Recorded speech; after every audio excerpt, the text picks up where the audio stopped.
right. Ready, judges? Time. From the first moment I became a barista, that learning curve was so steep. Every day felt like an adventure for my senses and a new door opening with every extraction.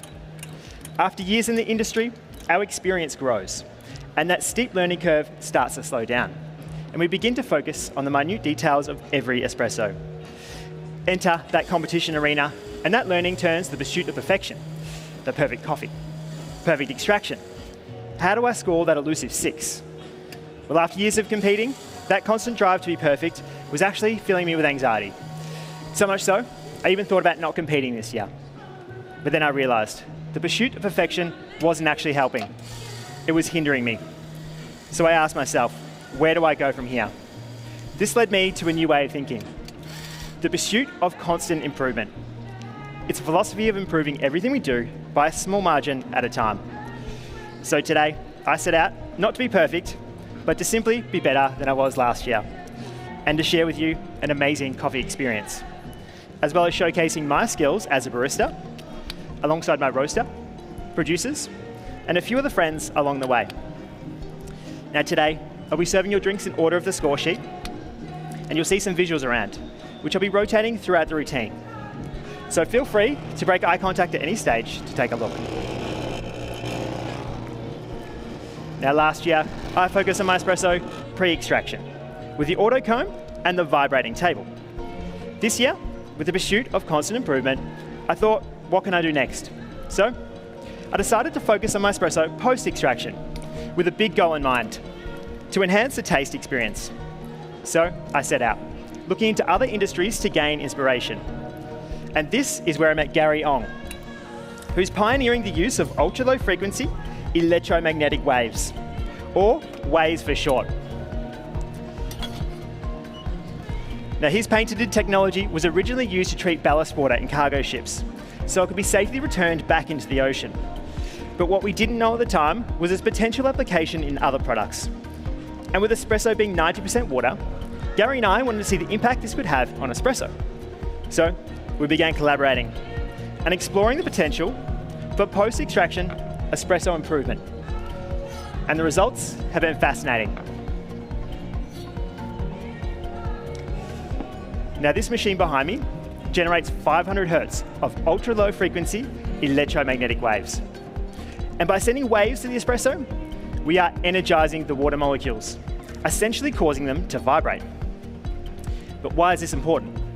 Well, as you may know, coffee is high in polyphenols, like caffeine, contributing to some of the bitterness in the coffee. But by sending waves to the espresso, we're encouraging these molecules to bond together. Now, judges, you'll see these stones in front of you. They represent the polyphenols in the espresso. So, judges on the end, would you mind giving these boxes a little shake back and forth, please? Now, this is what's happening inside the espresso. These vibrations are causing larger molecular chains of bitter compounds, and this does something amazing. By forming these larger molecules, some of the bitterness is escaping detection from our palate, essentially creating a smaller surface area touching our tongue. I found this increased our perception of sweetness, reduced the bitterness, and enhance the overall taste experience. Now, just like the time, dose, and yield, the wave is another tool to constantly improve our espresso. Every coffee requires a different length of waves. And today, I found 2 seconds gave me the best taste experience, really highlighting that blood orange in this course. So judges, when you're ready, if you could please write these tasting notes down for the espresso course. Of blood orange, yellow peach, red cherry, and pineapple. It's going to have a medium weight, juicy texture, and a long, lingering, rich finish.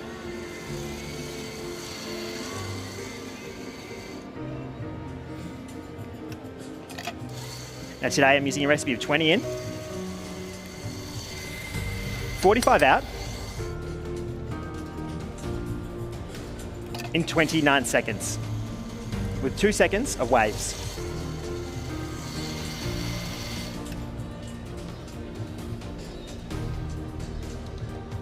Now today, I'm working with 2 coffee producers to personify the pursuit of constant improvement. For the milk course, which I'll be serving you second, I've been working with Jonathan Gaskar and his natural Pacamara, grown on his farm, Zaza, in Wheeler, Colombia, 1,500 metres above sea level. Starting in 2010, Jonathan was working with commodity-grade coffee, but had an interest in fermentation to push his production to specialty. However, early results were considered defective, losing himself and his family a lot of money in the process. But thanks to Jonathan staying on the path of constant improvement and his innovative processing techniques, I'm able to share with you one of the best Pacamaras I've ever tried. Now, Jonathan fermented this coffee for 150 hours anaerobically, followed by a thermal shock. This started with 50-degree hot water, opening up the pores of the coffee, followed by a 20-degree cold water wash. These controlled temperature variations introduce complexity of flavour to the coffee.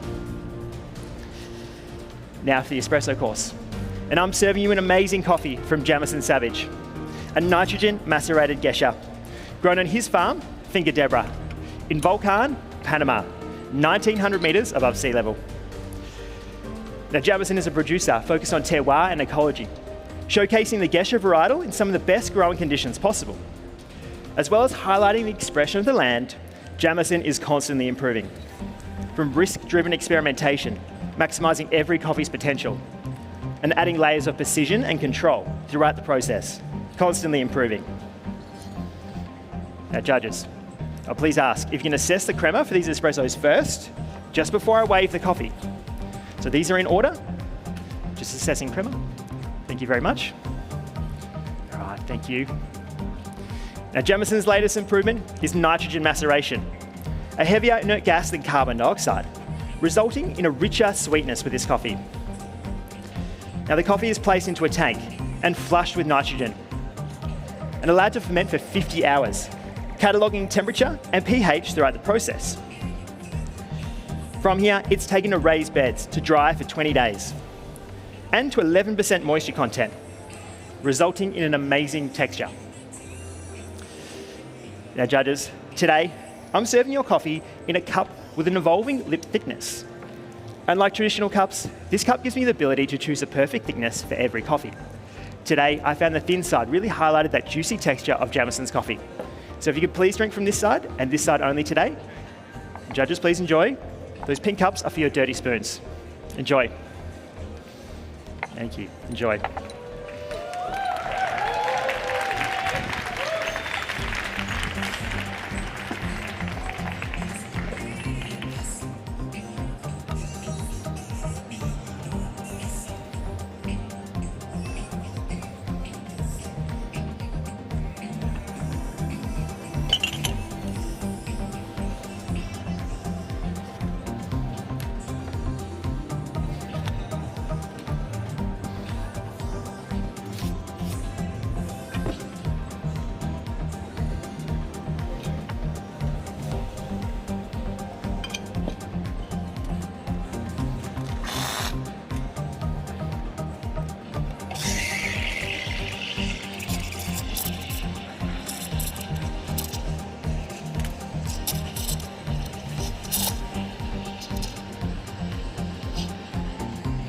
Okay, judges, when you're ready, now for the milk course. And if you could please write these tasty notes down. Of sweet cherry, melted chocolate ice cream, and shaved coconut. Now, in previous years, I explored the milk course through cryodesiccation, a technique that allowed me to concentrate milk in a pressurized environment while minimizing oxygen and light exposure. Well, I wasn't sure where I could take the milk course next. The pursuit of constant improvement has opened my eyes to new possibilities. By using this platform behind me, I've been able to introduce waves to milk for hours at a time. This machine creates a dome of ultra-low frequency waves on top of whatever I place on it. Now, just like those polyphenols that bonded together in the espresso, the fat globules bonded together in the milk. And as you know, fat globules play a huge part in milk texture. So by bonding them together, it's created a rich, creamy texture, almost like melted ice cream. Now today, I'm going to use a combination of both these methods. 90% full cream milk waved for 2 hours, with the addition of 10% cryodesiccated coconut milk. The addition of coconut milk provides a rich sweetness to this coffee. Now I'm using a recipe of 21 in, 35 out in 25 seconds. 1 part espresso, 4 parts milk. Now I've been working with my roaster, Matt, for over 7 years. Throughout this time, he's constantly studying, traveling abroad to refine his craft, and on that path to constant improvement. Thanks to his skills and the magnetic waves, we've been able to roast to achieve more sweetness. It's enabled us to roast longer, to 11 minutes with a 23% development time, maximising that sweetness and solubility. So judges, please enjoy. I'll be back soon.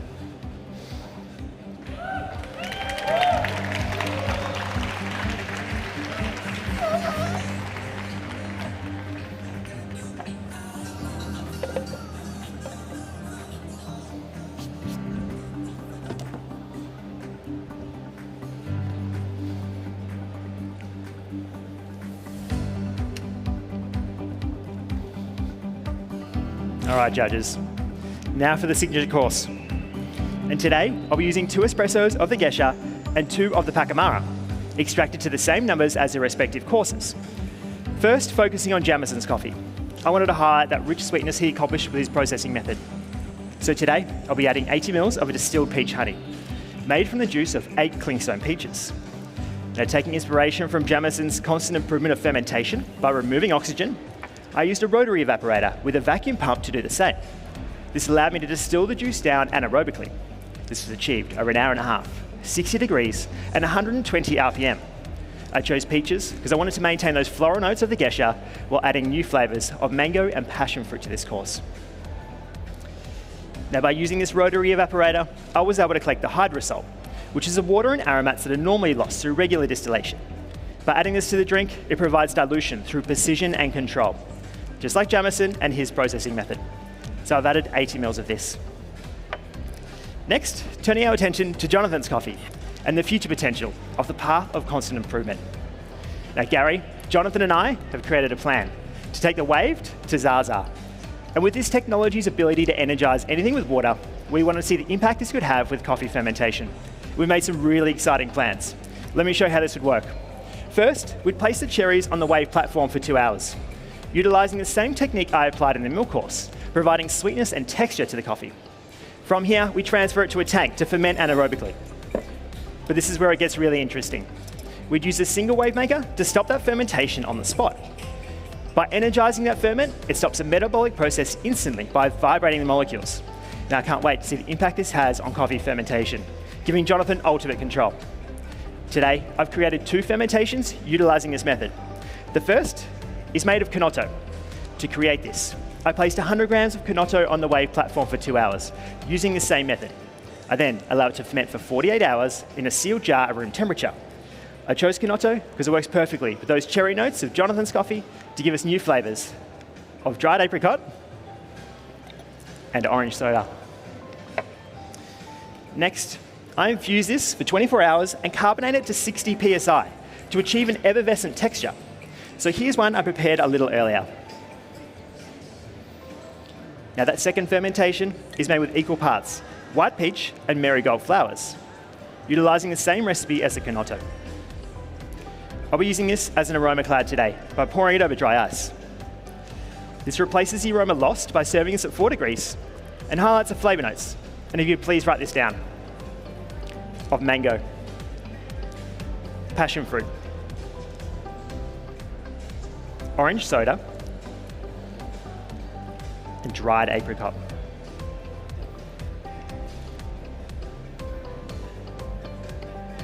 Okay. Now, judges, if you could please wait till I call time to assess these drinks.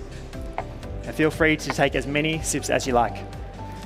I'll please ask if you can take that aroma in before your first sip, which you'll experience as passion fruit today.